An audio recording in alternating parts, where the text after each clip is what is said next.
Voltamos com a notícia de frente. Olha, Mato Grosso continua sob fortes incêndios. Depois do Pantanal e Chapada dos Guimarães, os incêndios também acontecem em cidades de médio porte, como Cáceres e Tangará da Serra. Em Tangará da Serra, às margens da MT-358, na Serra do Parecis, um incêndio de grandes proporções que começou no domingo, dia 6, ainda continua. O Corpo de Bombeiros Militar e produtores rurais da região tentam apagar o fogo, mas o local é de difícil acesso. As chamas prosseguem devido à baixa umidade do ar, o calor e a vegetação seca. Já no município de Cáceres, a segunda companhia independente do Corpo de Bombeiros Militar, mas a prefeitura da cidade conseguiram apagar o incêndio que atingiu uma área com entulhos de um prédio desativado do DENIT, o Departamento Nacional de Infraestrutura de Transportes. O material para combustão favoreceu o incêndio, assim como os fortes ventos na região. Mas duas equipes do Corpo de Bombeiros, com o uso de caminhões-pipas da Prefeitura, debelaram as chamas e conseguiram salvar o prédio do DENIT, assim como residências da região.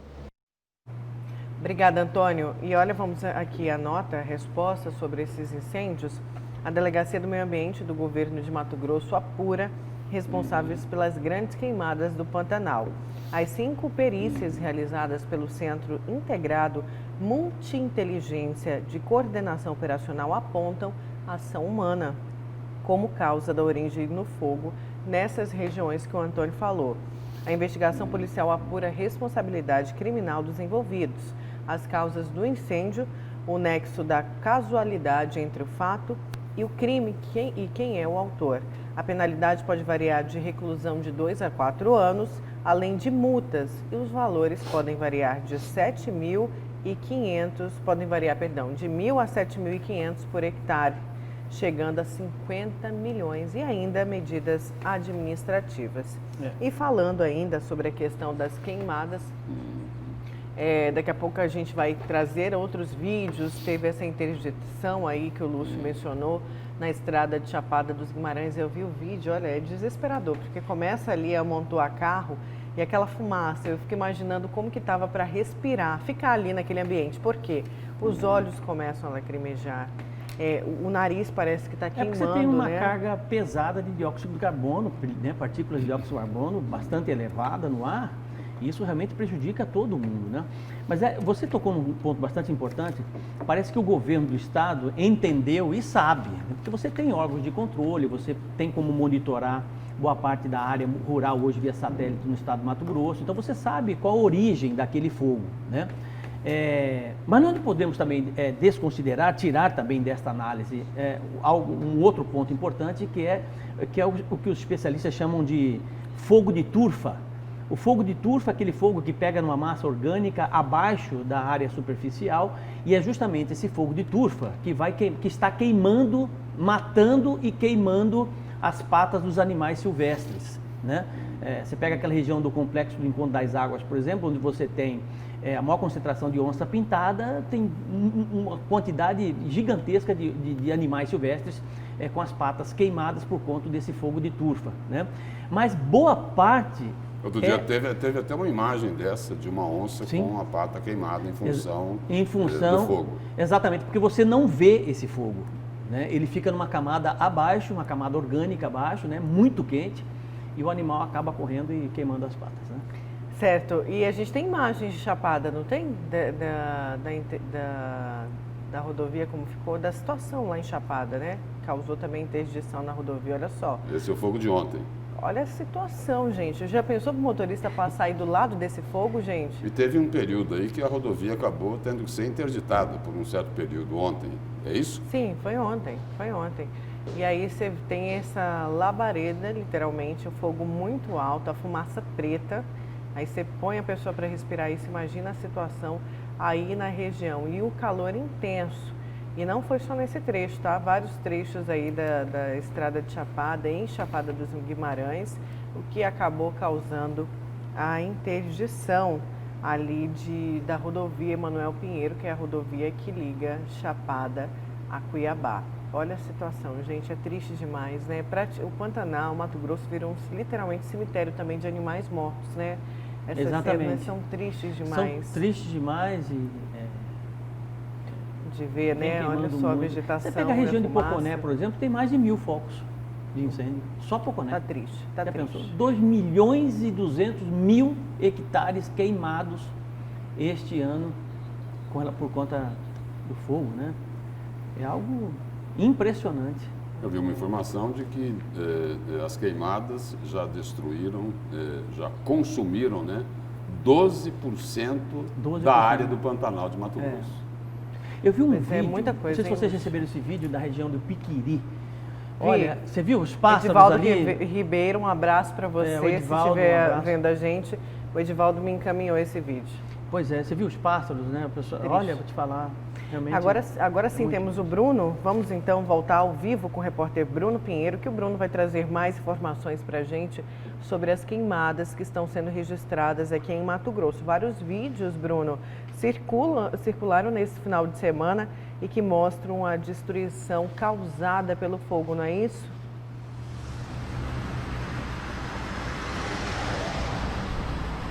Exatamente, Nayara, região de Pochorel, região de Primavera do Leste, zona rural. Lá pelo menos 21 animais morreram em meio a esta mata e este incêndio. Essas imagens revelam como foi o final de semana, um fogo intenso. Nas imagens, vários animais aparecem carbonizados na região de mata. Durante a filmagem, o responsável chegou a afirmar que 21 cabeças de gado morreram com fogo e mais de 4.000 hectares de terra foram queimados. Ele diz ainda no vídeo que não é uma coisa tão bonita de se ver, que realmente é complicado. Na última semana, em Tangará da Serra, um homem foi detido. Ele é apontado como o causador de um incêndio que atingiu mais de 105 hectares na cidade na última sexta-feira.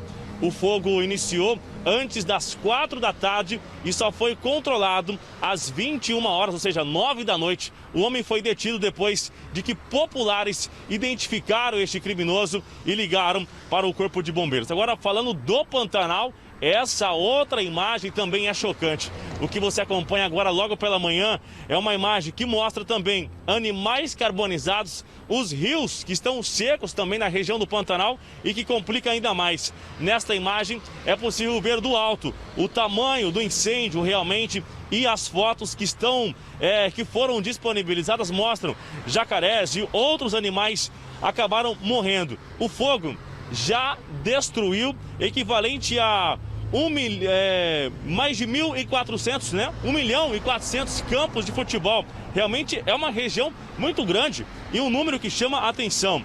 Há vários animais que estão em meio a essa mata, a vegetação seca, e outros estão até queimados, na verdade. Há uma quantidade muito pequena de água que sobrou, segundo as equipes do Corpo de Bombeiros. Eles continuam intensamente nesta região, mas ainda tem muita fumaça.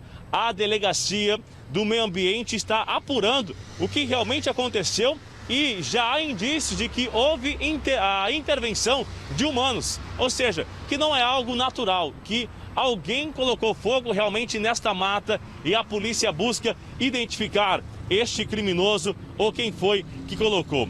Já no final, a gente tem essa imagem da região do Araguaia, que uma escadaria e a vegetação da Água Milagrosa acabaram sendo destruídos. A gente observa essa escada que dá acesso a esse local muito bacana, muito bonito, de tirar fotos, vídeos, e uma escada está pegando fogo, uma escada de madeira.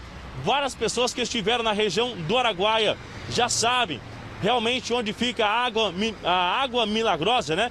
Fica a cerca de 25 quilômetros aqui de Cuiabá e recebe vários turistas que chegam nesta região. Esse vídeo relata como está a devastação realmente, toda a vegetação, e mais de 150 degraus foram queimados e destruídos. Ou seja, Juntando todos esses elementos, esses registros, imagens, fotos, vídeos, a polícia vai investigar realmente a delegacia especializada e tentar chegar. Na última semana, o governador Mauro Mendes disse que Mato Grosso já tem um satélite que é capaz de identificar se é um incêndio criminoso ou não.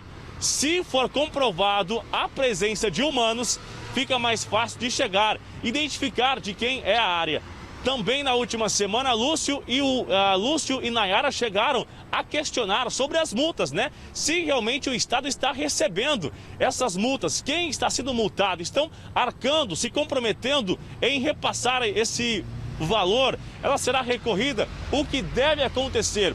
Isso também até agora não foi divulgado. Mas, segundo o governo do estado, mais de R$100 mil, né? Um valor muito alto de multas já foi aí declarado. Várias pessoas foram multadas, mas até agora, mesmo se foram multados, e só isso não está sendo válido. Ou seja, realmente é necessário uma conscientização ainda maior. E a gente vê que o fogo está chegando não só na região de mata, está cada vez mais ao lado, mais dentro da cidade. Então, esse chamamento, a gente começa a semana com essa fumaça. Para a gente encerrar ao vivo, a gente está nessa região, chegando aqui em Várzea Grande, a gente vê que o céu, na verdade, tem ainda uma forte cortina de fumaça.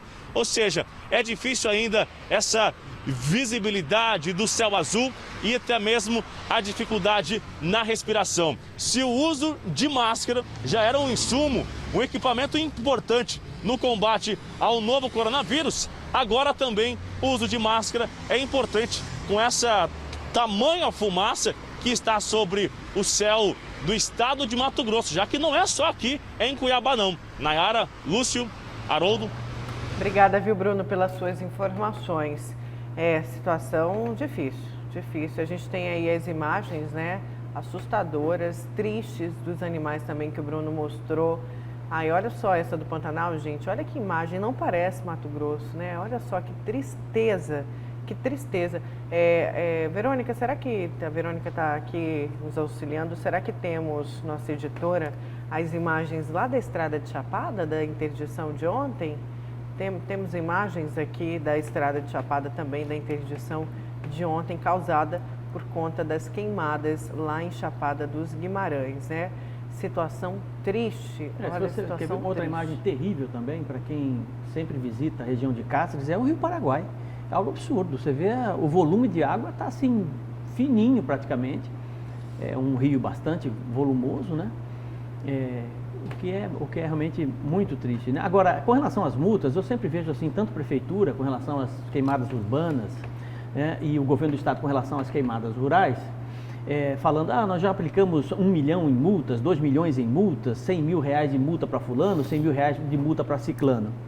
Tá bom, mas eu quero saber o seguinte, essas pessoas estão colecionando multas, estão pagando essas multas, porque não é possível, gente. Cada ano a gente tem aí essa medalha de ouro em queimadas no Brasil. O estado que mais queima no Brasil é o estado do Mato Grosso e não se consegue vencer nisso. O governo tem que colocar o seguinte, ele multou, aí ele informa o seguinte, arrecadamos tantos milhões em multas e esses recursos aqui vão ser utilizados na prevenção do combate às queimadas no próximo ano. Sim. Isso eu ainda não vi.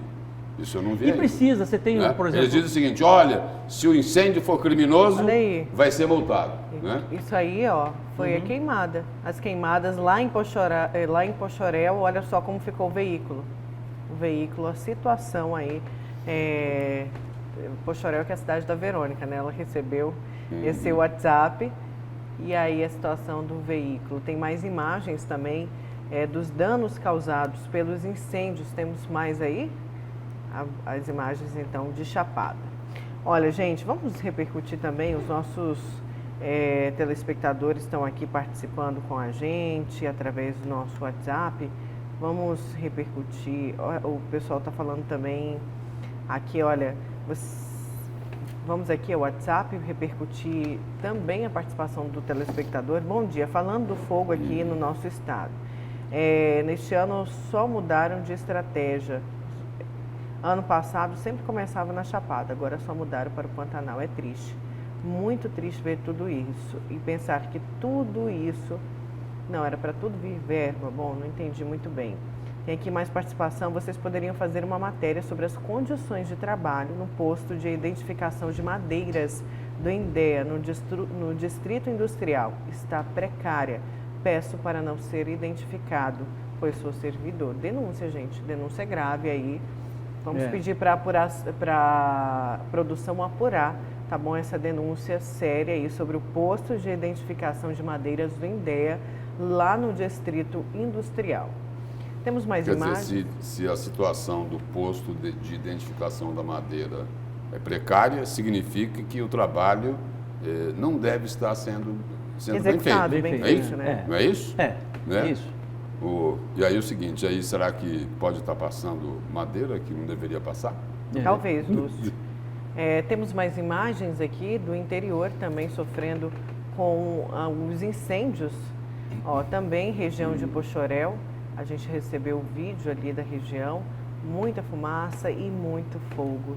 E o que acaba, claro, essa fumaça indo para se intensificando e ficando nas cidades, assim como acontece aqui na região metropolitana. Temos outros trechos também de incêndio no interior. Aí é em Chapada, é isso? Não, Poxoréu. Lá em Poxoréu também a situação. Olha, gente, deixa eu mudar um pouquinho de assunto. Eu quero falar sobre as eleições. É uma semana decisiva. Quarta-feira vamos ter aí o nome dos candidatos, já porque as convenções, o último dia para fazer convenção é dia 16, que é quarta-feira.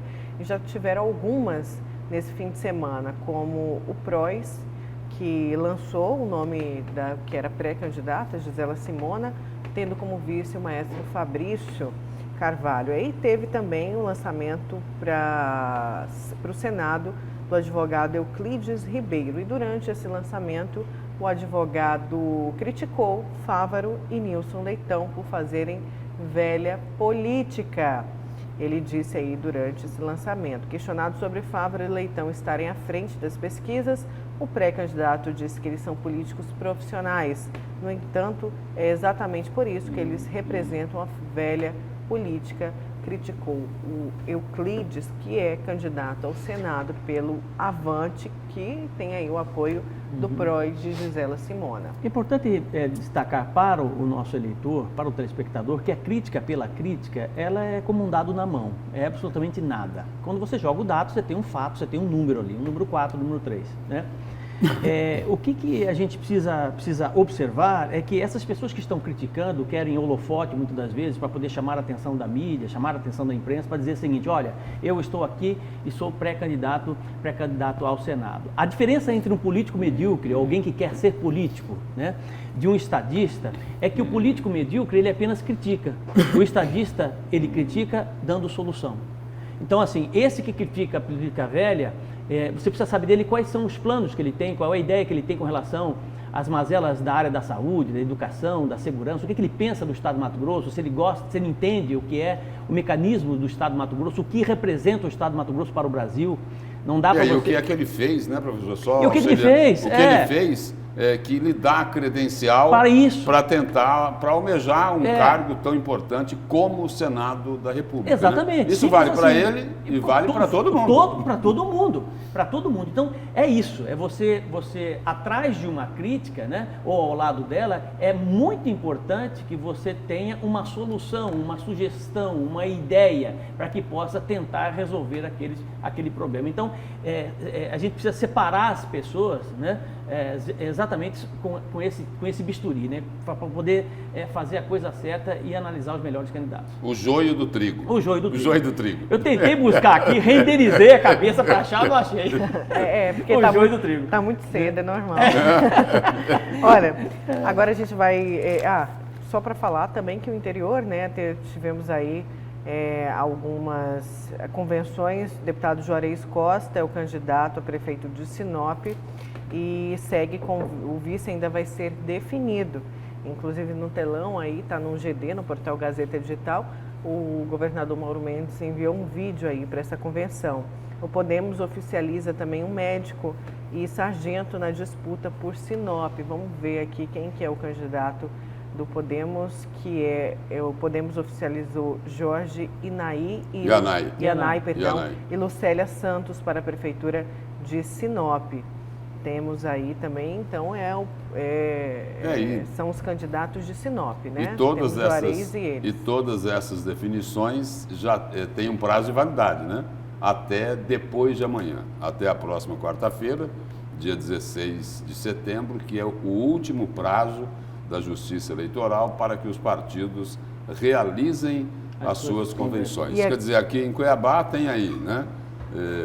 Tem essa questão do DEM, do Democratas. Tem candidato ou não tem candidato?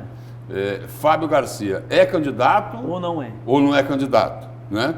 Porque o que a gente ouviu por último aí é o seguinte, de que ele iria construir a candidatura. Isso foi na semana passada. E aí, mas parece que ele vai ser. E né? professor, o professor não estava aqui, mas a gente pode comentar um pouquinho, até mesmo para saber a sua opinião sobre isso. Tem a possibilidade também do DEM compor com patriotas de Roberto França. Você acredita que isso pode acontecer ou não? Deve lançar o candidato próprio? O Roberto França, apesar de estar num partido minúsculo, bem pequeno, que é o Patriota, ele já vem articulando de forma muito rápida a sua candidatura, né? Já fazendo algumas articulações políticas, angariando alguns partidos, né? E o Roberto França, desde a época em que foi deputado, essa história toda, para quem conhece ele de certa forma, sabe que ele não vai entrar numa disputa se realmente ele não tiver boas chances de se eleger. Ele está fazendo boas articulações, está se aproximando, tem uma proximidade muito grande com os democratas, com a família Júlio Campos, com a família Campos, Jaime Campos, Júlio Campos, né? Inclusive houve até uma tentativa num papo informal do Roberto França com o Fábio Garcia, dizendo o seguinte: olha, eu aceito você como vice, venha ser vice. O Roberto França mas convidando. Mas também o contrário. Aí né? o Fábio Garcia disse ao contrário: não, eu acho que você que tem que ser meu vice. Né? Não, na realidade, aí não dá, só complementando, aí não dá, só complementando a sua informação, o governador Mauro Mendes chamou o Roberto França 2 vezes. E convidou para ser vice. Ele falou, então fala o seguinte, inverte a chapa. Inverte a chapa. Mas no fundo, o que o Mauro Mendes quer é que o Fábio Garcia seja candidato. O Fábio Garcia seja candidato pelo DEM à Prefeitura de Cuiabá, que terá todo o seu apoio. Né? Mas eu acho que é o contrário, eu vou discordar. Eu acho que o governador quer é tirar, claro, a prefeitura do prefeito Emanuel Pinheiro. Mas você foi mais profunda na análise. Existe aí, eu fui clara, fui rápida, fui direta. Mas existe uma dívida aí com o Fábio Garcia, uma promessa para que ele decida. Então o governador vai respeitar essa decisão. Mas creio eu, a visão que tenho, claro, muito humilde de fora, que, por exemplo, ele poderia compor com patriotas, que a chance era muito maior, né, de tirar ali o DEM junto, os dois, talvez, a prefeitura do prefeito Emanuel Pinheiro. O que você acha, Lúcio Sorge? Chega de análise, né, depois da minha análise, da mais da Nayara. Vou ficar aí na análise da Nayara. Foi mais profunda, né? Foi mais profunda. Eu acho que eu fui muito direta. É o seguinte, e saem de Cuiabá, né? Falando aqui, nessa questão de composições que o senhor falava agora há pouco, professor, tem um problema. Tem um problema aí. Com alguns ou com vários pequenos partidos. Tem candidato reclamando, falou, olha, está difícil fazer composição. Porque é o seguinte, sabe o que está ocorrendo? Vários pequenos partidos, eles precisam de, mas muita estrutura. Eles pedem muita estrutura. Começou, né? Olha, estrutura. E é o seguinte, aí teve uma pessoa que falou, olha, eu acho que toda essa estrutura que estão pedindo é porque inflacionaram o mercado. Andaram inflacionando o mercado. Então, por isso que estão pedindo muita. Mas olha, muita estrutura. E o seguinte, essa vergonha precisa acabar. Né? Demais. Precisa acabar. Que muitos aí esperam, Precisa acabar, porque é o seguinte, espera aí, trocar apoio, trocar composição política dá, por estrutura, vocês sabem o que eu estou falando. Mas sabe o que é bom de tudo isso, Lúcio? É que a população já percebeu tudo isso. A população hoje é muito politizada e a população acompanha a política e já entendeu como funciona o jogo e a resposta vai vir lá, no dia 15 de novembro. Vamos mudar de assunto, falar do coronavírus. A gente vai agora ao vivo com o repórter Antônio Carlos Silva. O Antônio vai trazer para a gente o balanço, os dados da Covid-19 no estado de Mato Grosso. Antônio, bom dia para você.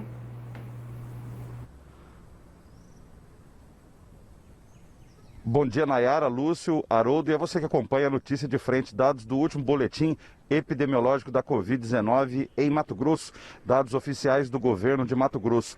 Total de pessoas que contraíram o coronavírus desde o início da pandemia em março aqui no estado, 105.445. Pacientes que pegaram a doença e se recuperaram, 86.409. Pessoas em isolamento domiciliar, 15.083. Pacientes hospitalizados, se tratando, 936.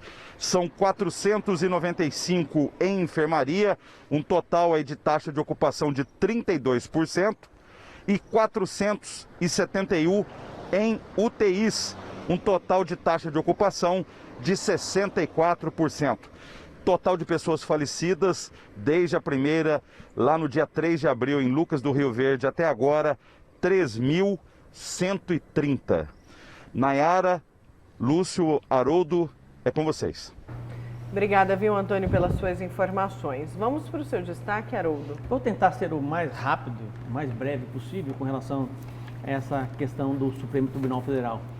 Na semana passada, Luiz Fux acaba deixando o Supremo Tribunal Federal e toma posse o ministro, o Toffoli sai e entra o ministro Luiz Fux, né? Nessa tomada, essa nova tomada do Supremo Tribunal Federal. E qual é a expectativa com relação ao Supremo Tribunal Federal? É fato e notório que realmente a sociedade brasileira tem, né, tido um certo desconforto bastante grande com relação às decisões tomadas, pelo menos nos últimos anos, no Supremo Tribunal Federal. E você vê críticas por todo lado com relação a isso. É muito importante também nós entendermos que o Supremo Tribunal Federal precisa, independente da forma com que eles interpretam os acontecimentos e os fatos que acontecem em nosso país, que devem, sem dúvida alguma, levar em consideração a opinião pública. E alguns pontos que foram abordados lá simplesmente foram completamente na contramão do que pensa, o que vem pensando toda a sociedade brasileira. Aquela questão da condenação em segunda instância, por exemplo, é algo absurdo, né? Que definitivamente foi na contramão do que as pessoas pensam, que as pessoas querem com relação à justiça. Luiz Fux tomando posse, ele que tem uma boa formação, sem dúvida alguma, foi tudo, tem um currículo invejável mesmo, porque ele foi juiz, desembargador, ele é terceiro ou quarto dan de jiu-jitsu, tem toda uma boa formação e bons relacionamentos, né? Sempre muito ponderado naquilo que faz, naquilo que decide. Tem 20 obras técnicas. 20 obras técnicas, é espetacular, né? E o que se espera, e eu acho que é isso que a sociedade brasileira também aguarda e espera do Supremo Tribunal Federal como a grande instituição guardiã da Constituição, né? Espera que realmente o nosso Supremo Tribunal Federal seja muito mais justiça e Constituição do que política, né? Muito menos política e mais justiça e Constituição. Por que isso? Porque nos últimos anos o que nós estamos observando é uma intervenção desnecessária, a meu ver, completamente desnecessária, do Supremo Tribunal Federal em questões políticas, questões partidárias, né? O que fez com que o Supremo tivesse, sobretudo, um desgaste muito grande. Então, é muito importante, e isso ele vai tomar as rédeas para poder fazer isso, que o novo ministro, presidente do Supremo Tribunal Federal, Luiz Fux, transforme o Supremo Tribunal Federal em uma instituição um pouco mais reservada às questões ligadas à justiça e às questões ligadas à Constituição. Isso é fundamental para que se resgate, sobretudo, a credibilidade junto à opinião pública, a credibilidade junto à sociedade brasileira. Todo esse aspecto que o Luiz Fux tem todo o gabarito e toda a competência para fazer, certamente deverá espraiar, deverá ser copiado por outros poderes, né? Como nós mostramos aqui no começo aqui do programa de hoje, essa questão da corrupção, de propinagem na Assembleia Legislativa do Estado do Mato Grosso. Então, esse resgate de credibilidade, esse resgate de imagem é muito importante. E para que isso aconteça, é muito importante que as pessoas que estão à frente dessas instituições, no caso específico do Supremo Tribunal Federal, elas precisam ser admiradas, né? O gestor, ele só vai ser respeitado na medida que ele é admirado. Eu não posso admirar uma instituição como a Assembleia Legislativa do Estado do Mato Grosso se eu não consigo admirar os deputados estaduais que estão ali. Da mesma forma que eu não tenho condições de admirar o Congresso Nacional se ali tem boa parte dos congressistas cheio de processos e problemas com a Justiça. Eu não posso admirar e não consigo admirar um Supremo Tribunal Federal, um Supremo Tribunal de Justiça, né, que tem um monte de máculas éticas, um monte de máculas morais, sabe? E que não tem um certo alinhamento com a opinião pública. Então, esse resgate é importante porque a sociedade está esperando exatamente nesse biênio, nesses 2 anos à frente do Supremo Tribunal Federal, um Supremo mais constitucional, mais ligado à Constituição e profundamente alinhado com as questões ligadas à justiça e muito menos ou quase nada à política. Esse é o encaminhamento e eu acho que é esse caminhamento que vai acontecer. Só não dá para reconstruir a imagem do Supremo Tribunal Federal enterrando a Lava Jato, não é isso? E o ministro Luiz Fux, que assumiu lá a presidência do Supremo Tribunal Federal, entendeu isso muito bem. Ele já entendeu isso muito bem. O relator da Operação Lava Jato, o ministro Edson Fachin, diz que o trabalho da Lava Jato é pautado pela legalidade constitucional. E na posse de Luiz Fux como presidente do Supremo, em função do que ocorre hoje, mais uma grande conspiração, né, no país para enterrar a Lava Jato. E aí o Luiz Fux, lá na posse dele, disse o seguinte, abre aspas, não admitiremos qualquer recuo no enfrentamento da criminalidade organizada, da lavagem de dinheiro e da corrupção. Não permitiremos que se obstruam os avanços que a sociedade brasileira conquistou nos últimos anos em razão das exitosas operações de combate à corrupção, todas autorizadas pelo Poder Judiciário brasileiro, como ocorreu no Mensalão e com a Operação Lava Jato. Fecha aspas. O recado é o seguinte, é curto, direto e grosso para aqueles o seguinte, que nos porões do poder estão tentando construir o enterro, né? Acabar com a Lava Jato. E não podem concordar com isso. Os homens de bem desse país não podem concordar que se queira jogar embaixo do tapete toda a corrupção. Sem dúvida. Vamos para um breve intervalo. Na volta tem mais a Notícia de Frente.